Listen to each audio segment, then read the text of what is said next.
ঈদুল ফিতর এর সুন্নাহ আছে অনেকগুলো। কি কি সুন্নাহ আছে ঈদুল ফিতরের? ঈদের চাঁদ ওঠার পর থেকে প্রথম আমল হলো ফিতরা দেওয়া।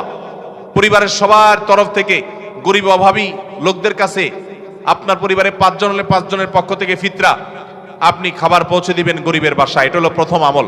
দ্বিতীয় হলো ঈদের চাঁদ দেখা গেছে, তাকবীর শুরু করবেন, আল্লাহু আকবার, আল্লাহু আকবার, লা ইলাহা ইল্লাল্লাহু, আল্লাহু আকবার, আল্লাহু আকবার ওয়ালিল্লাহিল হামদ। বেশি বেশি করে পড়তে থাকবেন। এটা পুরুষ হোক নারী হোক সবাই, পুরুষ একটু জোরে জোরে, মহিলা একটু আস্তে আস্তে। অবশ্য ওইটা ঈদগাহে আসার সময় জোরে জোরে পড়বেন, এক ঈদে জোরে এক ঈদে আস্তে, কিন্তু এমনি স্বাভাবিক অবস্থায় সাধারণ গতিতে পড়বেন নারী পুরুষ সবাই যার যার মতো করে তাকবীর। এবং বিশেষ করে এই তাকবীর এটা জিলহজের প্রথম দশকে পুরো দশক ধরেই পড়তে হয়।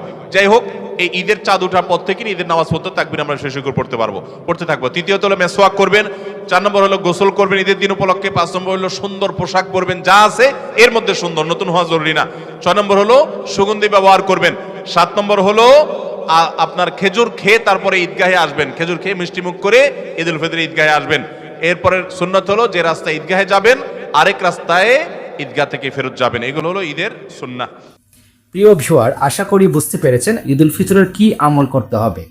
আপনি নিজে জানুন এবং অন্যকেও জানার জন্য এই ভিডিওটি শেয়ার করবেন। ভালো থাকবেন, সুস্থ থাকবেন। আসসালামু আলাইকুম।